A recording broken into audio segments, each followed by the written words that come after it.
It won't mess with him again.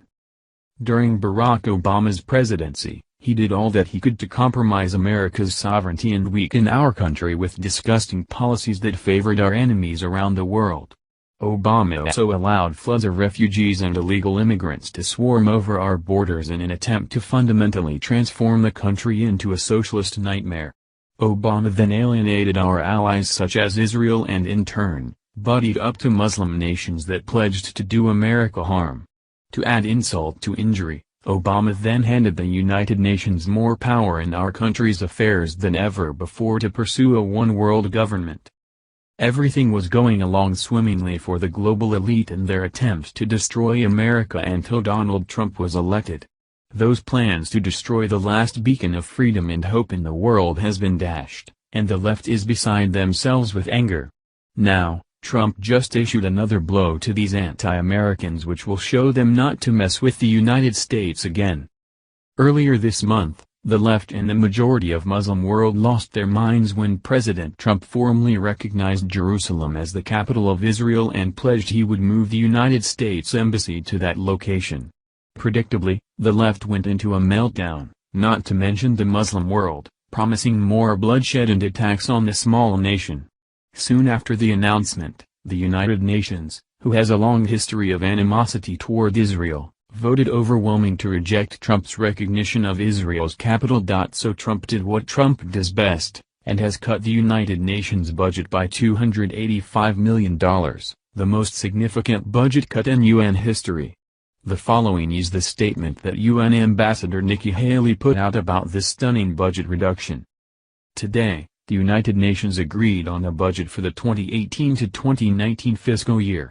Among a host of other successes, the United States negotiated a reduction of over $285 million off the 2016 to 2017 final budget.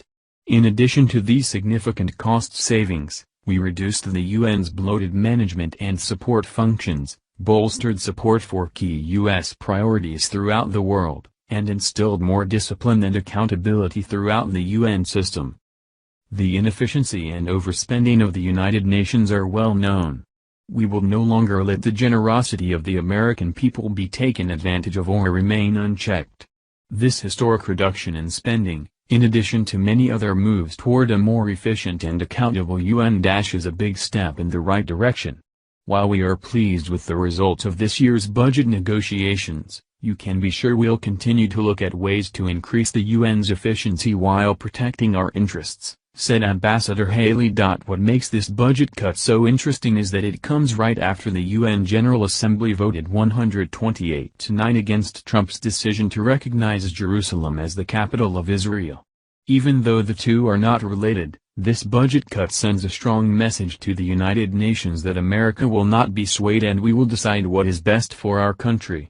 Even further, this budget reduction is a clear warning shot to other countries around the world that are against Israel that receive funding from the United States. Trump has publicly warned other countries that voted against recognizing Jerusalem as Israel's capital could witness their financial aid reduced too. According to Reuters, U.S. President Donald Trump on Wednesday threatened to cut off financial aid to countries that vote in favor of a draft United Nations resolution calling for the United States to withdraw its decision to recognize Jerusalem as Israel's capital. They take hundreds of millions of dollars and even billions of dollars, and then they vote against us.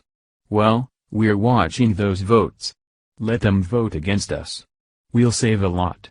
We don't care, Trump told reporters at the White House. Our country is in tremendous debt and cutting aid to nations that despise us and our greatest ally and friend is one way for us to save a few bucks. For years under the Obama administration, our country was stripped of our country's sovereignty and it is the time we take that back. The decisions we make as a nation should not be based on what is best for the global community but what is best for our country, and if they don't like it, they don't have to be involved. The United Nations was given way too much power by the Obama administration and President Trump is just taking it back and handing it back to the people of the United States.